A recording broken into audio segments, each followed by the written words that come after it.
आप सभी को महालक्ष्मी व्रत की हार्दिक शुभकामनाएं। आप सभी के जीवन में भगवान विष्णु और माता लक्ष्मी की कृपा सदैव बनी रहे, ऐसी मेरी शुभकामनाएं हैं। नमस्कार दोस्तों, स्वागत है आपका अपने चैनल ज्योति ज्योत में। आज के इस वीडियो में मैं आपको महालक्ष्मी व्रत से संबंधित जो आपके प्रश्न थे उनके जवाब को लेकर आज मैं वीडियो लेकर आई हूँ। महालक्ष्मी व्रत का उद्यापन और अंतिम दिन की जो महालक्ष्मी जी की पूजा है उसके बारे में मैं आपसे बात करूंगी। चलिए दोस्तों, वीडियो का शुभारंभ करते हैं। तो पहले मैं आपको ये बता दूं कि 24 सितंबर को ही महालक्ष्मी व्रत का समापन होगा। बहुत से लोगों का प्रश्न था कि वो अंतिम दिन की पूजा करना चाहती हैं और अंतिम दिन का व्रत रख रही हैं, तो स्टेप बाय स्टेप आप हमें पूजा विधि बताइएगा। देखिए, यह विधि अंतिम दिन वालों के लिए है। जो 16 दिन से पूजा कर रहे हैं माता लक्ष्मी की, वो विधिवत अपनी पूजा वैसे ही करेंगे जैसा वो करते आ रहे हैं। जो आज अंतिम दिन व्रत रख रहे हैं वो क्या करेंगे, ये देखिए। सबसे पहले आप सूर्य उदय से पहले उठिएगा और उठने के बाद आपको स्नान करना है। स्नान करने के जल में आप थोड़ा सा गंगा जल डालिए, गुलाब जल डालिए, थोड़ा सा दही डालिए और स्नान कर लीजिएगा। स्नान के बाद आपको हल्के रंग के वस्त्रों को धारण करना है, जैसे हल्का गुलाबी, हल्का पीला, इस तरह के रंग के वस्त्रों को धारण करने के बाद भगवान सूर्य को अर्घ्य प्रदान करिएगा। इसके पश्चात आप अपने मंदिर में आइएंगे और मंदिर में आने के बाद आप जो एक दिन का व्रत रख रही हैं, या तो फलाहार रख रहे हैं या निराहार रख रहे हैं, जैसा भी आप व्रत रखना चाहते हैं, माता लक्ष्मी जी के समक्ष आप संकल्प ले लीजिए और उसके पश्चात जो भी आपकी मनोकामना हो आप माता लक्ष्मी के समक्ष बोलें और वो मनोकामना भी बोलिए जो आपकी मनोकामना हो। संकल्प कैसे ले सकते हैं? हाथ में कुछ अक्षत लीजिएगा, एक पुष्प लीजिए, एक सिक्का लीजिए और माता लक्ष्मी के समक्ष संकल्प ऐसे ऐसे व्रत रख रही हूँ और इस मनोकामना के लिए व्रत रख रही हूँ, ऐसा बोल करके जो अक्षत हैं माता लक्ष्मी के चरणों में समर्पित कर दीजिएगा। इसके पश्चात देखिए, आप चौकी जो है माता लक्ष्मी जी की आप सुबह भी लगा सकती हैं और शाम को भी लगा सकती हैं। आपको राहु काल का ध्यान रखना है, तो यह समय को छोड़ दीजिएगा आप और किसी भी अन्य समय में आप चौकी लगा सकते हैं। तो जो भी आपने चौकी लगाने का स्थान तय किया हो, सबसे पहले आप वहां पर गंगा जल छिड़क दीजिए उस स्थान पर। इसके पश्चात आप अपनी चौकी लगाएंगे। चौकी पर लाल पीला वस्त्र बिछा सकते हैं, गुलाबी रंग का वस्त्र भी आप बिछा सकते हैं और इसके बाद आप जहां पर कलश स्थापित करेंगे, देखिए कलश स्थापित करेंगे वहां पर अष्टदल कमल जरूर बनाइएगा या फिर आप अक्षत की ढेरी रख दीजिएगा। इसके बाद ही आपको जो है वो धातु का कलश लेना है। पीतल का ले सकते हैं, तांबे का भी आप ले सकते हैं, ना कोई भी कलश, आप इनमें से कोई भी कलश आप ले लीजिए और इसके बाद आप उसमें थोड़ा सा गंगा जल डालिए, शुद्ध जल डालिएगा। उसमें एक हल्दी की गांठ डालें, लौंग, फिर इलायची, फिर एक कमलगट्टा और एक सिक्का ले लीजिए, चांदी का सिक्का हो, चांदी का चकोर भी आता है, कुछ भी आप उस कलश में डाल दीजिए। इसके पश्चात आप इत्र डालिए। इस तरह से आपका ये कलश तैयार हो जाता है। कलश के जो कंठ होता है वहां पर आपको मोली बांधनी है और उस पर स्वास्तिक का निशान बनाना है। इसके पश्चात आप नारियल ले लीजिए और फिर नारियल को गंगा जल छिड़क के इसके पश्चात उस पर एक स्वास्तिक बनाइएगा और उसके ऊपर भी एक आप कलावा लपेट दीजिए। वो कलावे को आप 3 बार उसके ऊपर एक चुन्नी भी लपेट सकती हैं और कलावा ले रही हैं तो 3 बार और डालिए। उसके बाद पंच पल्लव कलश में लगाइए और इसके पश्चात एक पात्र चावल का रखेंगे और उसके ऊपर आप ये रख दीजिए। तो ये आपकी कलश स्थापना हो गई। क्योंकि कलश में भी सभी देवी देवता विराजमान होते हैं, वरुण देवता विराजमान हो जाते हैं और कलश जो है वो हमारा साक्षी होता है हमारी पूजा का। तो कलश स्थापित कर लीजिए। इसके बाद जहां आपको माता की मूर्ति विराजमान करनी है वहां पर भी थोड़े से अक्षत बिछाइएगा। माता की जो मूर्ति है या आप अगर फोटो ले रहे हैं, कोई तस्वीर रख रहे हैं, तो उसके पास जो है वो गजलक्ष्मी की तस्वीर है या आपने अलग से अगर हाथी लाए हैं तो आप उसको भी, हाथी को भी पूजा में रख लीजिए, महालक्ष्मी जी के समक्ष रख सकते हैं। इसके पश्चात आपको गौरी जी और गणेश जी भी स्थापित करने हैं।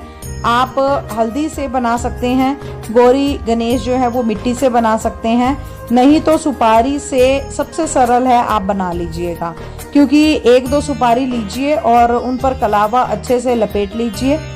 एक को गौरी जी का रूप दे दीजिए और एक को गणेश जी का आप रूप दे दीजिएगा।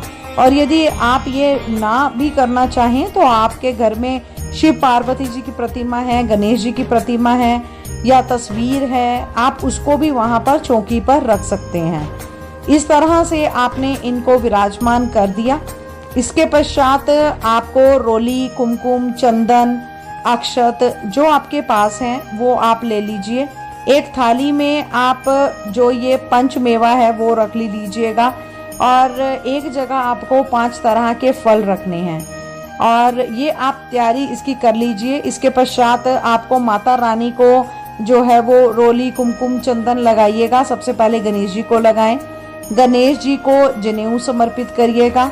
जनेऊ नहीं है तो आप कलावा रूपी उनको वस्त्र अर्पित कर सकती हैं। और जो गौरी माँ हैं उन पर जो हैं वो उन पर आप विधिवत से उनकी पूजा करिए। माता लक्ष्मी जी का भी जो है विधिवत पूजा करिए। उनके साथ जो हाथी है उनका भी आप पूजन करिए। कलश का भी आपको पूजन करना है।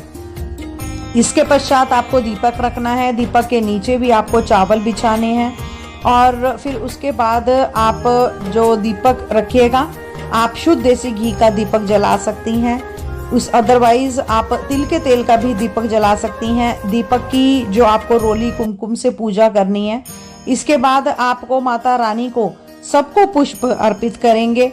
आपको अक्षत अर्पित करने हैं। आप ये पूजा जो है वो मंत्र पढ़ते हुए करिएगा, क्योंकि जैसे आपने गणेश जी को कोई चीज अर्पित करी तो आप ओम गण गणपतये नमः ये मंत्र बोल सकती हैं। माता गौरी का कोई मंत्र हो तो आप माता लक्ष्मी को, जब आप कोई चीज चढ़ा रही हो तो माता लक्ष्मी का आप मंत्र बोल सकती हैं। ओम श्रीम श्री नमः ये मंत्र जो है वो पढ़कर आप माता रानी को आप चीजें चढ़ा सकती हैं। देखिए, जो 16 दिन से पूजा कर रहे हैं उन्होंने पहले ही दिन श्रृंगार की पिटारी रखी होगी और 16 श्रृंगार की तो वो पिटारी उन्होंने रखी है, वो रखी होगी। लेकिन जो आज आखिरी दिन की पूजा कर रहे हैं वो भी 16 श्रृंगार की सामग्री माता रानी को जरूर अर्पित करिएगा, क्योंकि माता रानी को सब चीजें चढ़ा दीजिए, उनके समक्ष रख दीजिए और इस तरह से जो है वो आप माता रानी की विधिवत पूजा करेंगे। माता रानी को आप चुनरी भी चढ़ा दीजिए उनकी तस्वीर या मूर्ति पर। इसके पश्चात आपको उनकी कनकधार शोथ है, श्री सूक्त है, ये पढ़ सकती हैं। इसके बाद आपको उनकी कनकधारा स्तोत्र है, श्री सूक्त है, ये पढ़ सकते हैं। और माता लक्ष्मी जी की जो कथा है वो आपको अवश्य पढ़नी है। यह कथा मैं आपको अपने चैनल पे दे दूंगी, वहां आप इसको पढ़कर सुन सकते हैं। इसके बाद आपको माता रानी की आरती करनी है। ये आरती करने से पहले आप यदि हवन करना चाहें, हवन शाम को भी कर सकते हैं, ठीक है, तो आप शाम को हवन कर लीजिएगा। इस बार सुबह के समय में आप माता रानी की आरती करिएगा और इसके बाद आप क्षमा याचना मांग लेना। क्षमा याचना करने के पश्चात आपकी यह जो पूजा है वो सुबह की पूजा समाप्त होती है, ठीक है। इसके बाद आपको शाम को विशेष पूजा करनी है। तो चौकी जो आपकी लगी हुई है और अगर नहीं लगाई है तो आपको जो मैंने विधि बताई है अभी उस तरीके से शाम को आप चौकी लगा लेना। इसके पश्चात आप माता रानी का भोग लगा लेना। माता रानी के भोग में देखिए नमक का भोग बिल्कुल नहीं लगाना है आपको। आप पूड़ी और खीर जरूर बनाइएगा और बिना नमक का आप आटा लगाकर उनको पूड़ी बना लेना। आप मालपुए भी बना सकती हैं और जो भी आपकी श्रद्धा हो, जो भी आप माता रानी को श्रद्धा रूप में अर्पण करना चाहती हैं, उसका भोग लगाना चाहती हैं तो आप लगा सकती है। इस तरह से आपको माता को भोग लगाना है और शाम को आपको 16 दीपक जलाने हैं और आप दीपक जो है वो मिट्टी के भी ले सकती हैं और आटे के भी दीपक जो है वो आप लगा सकती हैं। यदि 16 दीपक ना लगाना चाहें तो आप दीपक में 16 बत्ती एक साथ मिलाकर भी लगा सकते हैं। माता को शाम के समय में 16 इलायची, 16 कमलगट्टे हैं और आप 16 लौंग का जोड़ा और 16 इस तरह से आप चढ़ा दीजिएगा। 16 अक्षत के दाने चढ़ाइएगा। तो इस तरह से आप माता की शाम को भी विधिवत पूजा करिएगा। कनकधारा स्तोत्र और श्री सूक्त का जो है या मंत्रों का जाप आप करिएगा। माता लक्ष्मी की आपको कथा फिर से सुननी है और इसके बाद जो है वो आप हवन कर लीजिएगा। हवन बहुत सरल विधि है हवन की। आप देखिए आम की लकड़ी से हवन कर सकते हैं, नहीं तो आप एक उपले को गैस पर गर्म करके आप उस पर थोड़ा सा कपूर डालिएगा, घी डालिएगा उसमें और 5 या 11 आहुति ओम श्रीम श्री नमः, ओम लक्ष्मी महालक्ष्मी नमः कहते हुए आप हवन कर सकती हैं। यदि ये विधि भी आपको कठिन लगती हो तो आप एक पात्र में कपूर लीजिए और लौंग का जोड़ा लीजिए, उस तरह से भी आप हवन कर सकती हैं।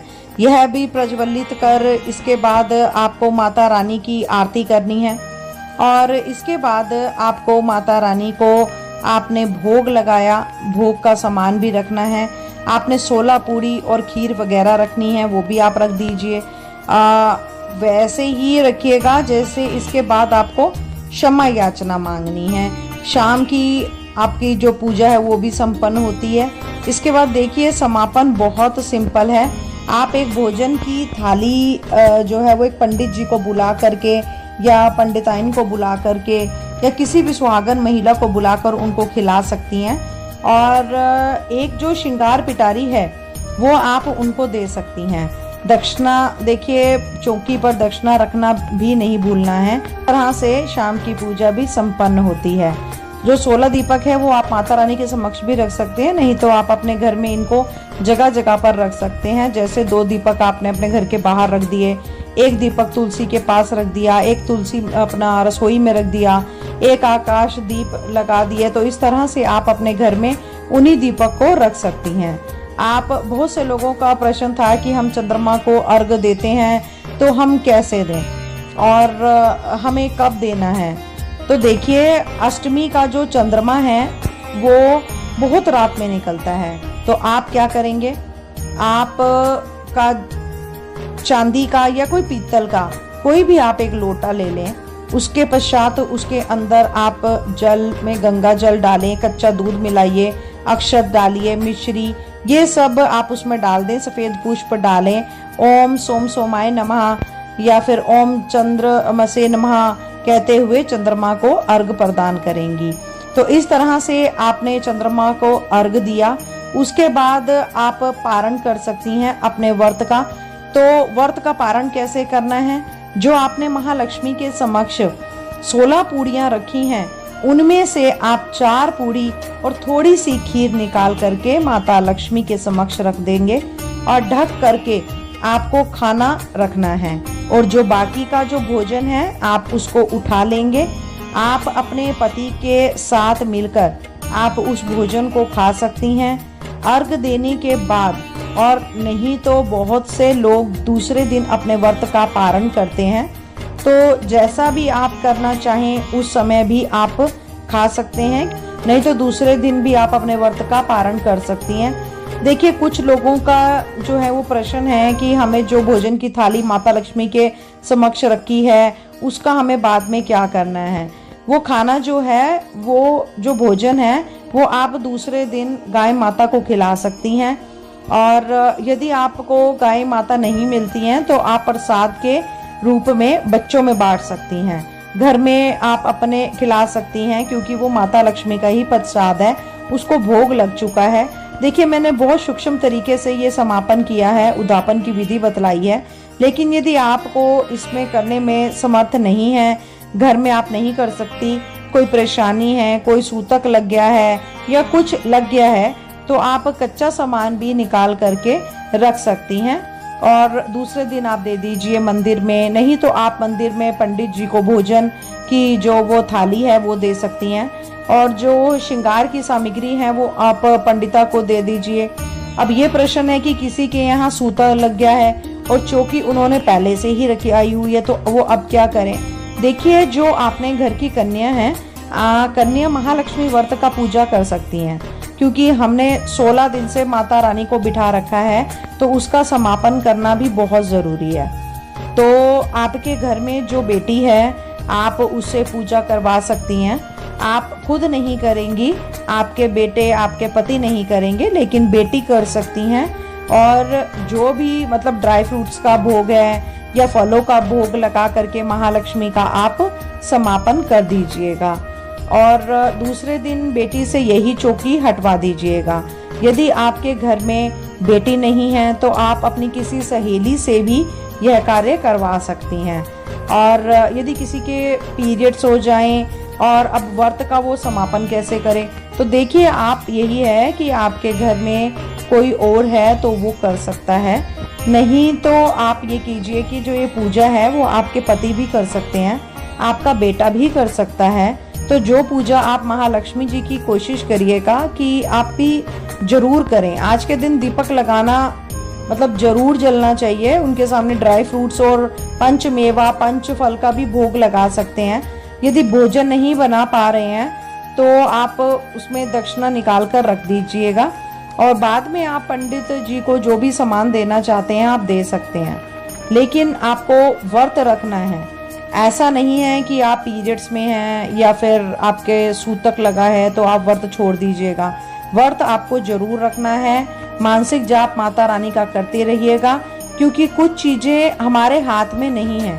तो आप जैसी भी परिस्थिति हो वैसी ही परिस्थिति के अनुसार आप अपनी पूजा अच्छे मन से करिएगा, मन में पूजा करिएगा। यह व्रत बहुत अच्छे हैं। सच्चे मन से और श्रद्धा भाव से माता लक्ष्मी को मनाइए, वो आपकी सारी इच्छाएं पूर्ण करेंगी।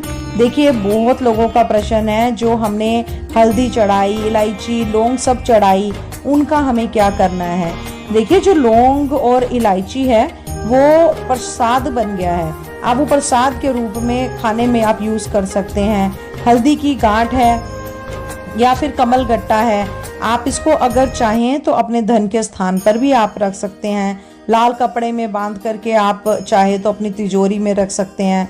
इसका विसर्जन भी आप कर सकती हैं और आप गंगा जी आदि में जो पवित्र नदियां हैं उसमें ही विसर्जन करिएगा, नहीं तो आपके घर में आप गमलों में भी इनको दबा सकते हैं। देखिए बहुत से लोगों का प्रश्न है कि हम श्राद्ध में समापन कैसे करें, हमारे घर में लोग मना कर रहे हैं, हम श्राद्ध में कोई पूजा पाठ जो है वो लगता नहीं है, तो हम इसका समापन नहीं होना चाहिए, नहीं मानेंगे कोई भी। तो देखिए जो ये व्रत है महालक्ष्मी जी का, ये हमेशा ही श्राद्ध में आएगा, ठीक है। और ये बहुत ही चमत्कारी व्रत है। आप बिना किसी भय और बाधा के आप अपने सच्चे मन से आप इनका समापन कर सकती हैं। श्राद्ध में पूजा कर सकती हैं माता रानी की, क्योंकि ये तो हमेशा ही आने हैं। अगर आप पहले से ही ये सोच लें कि देखो ये जो व्रत है ये श्राद्ध में ही आना है, तो आप पहले से इसके लिए सोच लें कि मेरे अगर घर वाले मना करते हैं या इसकी पूजा पाठ के लिए कि श्राद्धों में इसका समापन नहीं करना है, तो आप पहले से ही इसके लिए माइंड प्रिपेयर कर लें। परंतु मेरा मानना यही है कि ये व्रत काफ़ी चमत्कारी व्रत हैं और आप इसके चमत्कारी जो चमत्कार हैं आप इसके अपने ज़िंदगी में ज़रूर देखना और आपको ये चमत्कार दिखेंगे भी।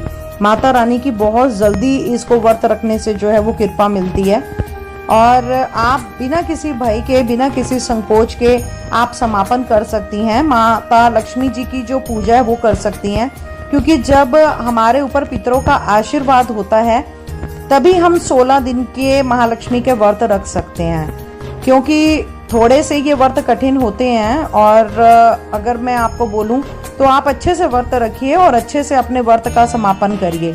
किसी का प्रश्न ये भी था कि हमने 16 दीपक माता लक्ष्मी जी के जो समक्ष जलाए हैं, तो वो दीपक ही हमको घर में रखने हैं या हमें अलग से जलाने हैं कि नहीं। आपको वही दीपक अपने घर में रखने हैं, या तो आप माता लक्ष्मी जी के समक्ष रख दीजिए और नहीं तो आप अपने घर में ही अलग अलग स्थानों पर उन 16 दीपक को रख दीजिए। 2 दहलीज पर रख दीजिए, 2 जो है वो अपना तुलसी माता के पास रख दीजिए और अपने बाहर बालकनी में आप लगा लें, ठीक है। इसके अलावा 16 गांठ वाला डोरा जो बनाया है, कितने धागों का होना चाहिए, आप 16 धागे ले सकती हैं। 16 धागे 16 गांठें आप लगा सकती हैं। 16 गांठ का जो धागा है कुछ लोग पहले ही दिन पहन लेते हैं और कुछ लोगों के यहाँ अंतिम दिन पहना जाता है। तो आप इसको कम से कम 1.25 महीना पहन करके इस धागे को रखिए। कुछ क्या ऐसा विधान है कि उन्होंने पहले दिन से पहन रखा है और अंतिम दिन जो है वो मतलब उसको संभाल करके रख लेती हैं, उतार देती हैं। लेकिन कुछ लोगों के यहाँ अंतिम दिन पहना जाता है और 1.25 महीने तक पहना जाता है। तो आप करना चाहे तो कर सकते हैं। अब किसी ने प्रश्न किया कि क्या खीर को भी 16 की संख्या में रखना है? नहीं, खीर को आप एक कटोरी में ही रखेंगे। भोजन कैसे करना है, किसी का प्रश्न यह भी था।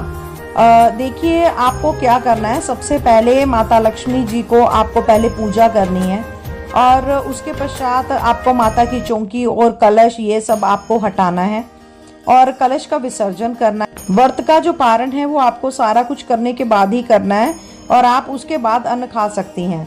और जो आपने माता लक्ष्मी का पहले दिन जो भोग लगाया है उस भोग को ही आप आराम से ग्रहण करिए।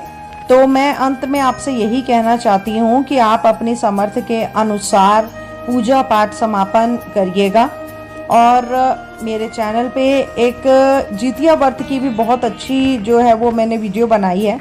जो बहनें ये व्रत रखती हैं आप वो भी सुनिएगा और वो भी देखिएगा, आपको अच्छा लगेगा। और अपनी समर्थ के अनुसार ही आप कोई भी पूजा पाठ है, अनुष्ठान है, वो करना चाहिए। और देखिए, जितिया व्रत जो है वो आप जितिया व्रत की चाहे आपने व्रत रखा हो या ना रखा हो, आप कथा को अवश्य श्रवण करिएगा और आप मेरे साथ बने रहिए, क्योंकि नवरात्रि की मैं पूरी सीरीज आपके समक्ष लाने वाली हूँ। और आप सभी समस्याओं का जो मैं समाधान है मेरे चैनल पर आपको बड़े इजीली मिलेगा। और आपको जो भी आपका जो प्रश्न है आप कमेंट में लिखकर मुझे ज़रूर बताइएगा, उसका उत्तर मैं आपको अवश्य दूंगी। इसी के साथ साथ आपने जैसे महालक्ष्मी व्रत जी की सीरीज में मेरे साथ दिया, वैसे ही मेरी सराहना की, अपने प्रश्नों का जवाब दिया आपने और आपको मिला, तो आप ऐसे ही मेरे साथ बने रहिएगा। नवरात्रि सीरीज में मैं आपको अच्छी अच्छी वीडियो आपके समक्ष लाऊंगी। चलिए, आज की वीडियो में बस इतना ही। यदि आपको मेरी वीडियो आज की अच्छी लगी हो तो प्लीज़ आप लाइक करिए, मेरे चैनल को सब्सक्राइब करिए, शेयर करिएगा, बेल आइकन को आप प्रेस जरूर करिएगा ताकि आपको आगे आने वाली वीडियोस का जो नोटिफिकेशन है वो प्राप्त हो सके। धन्यवाद।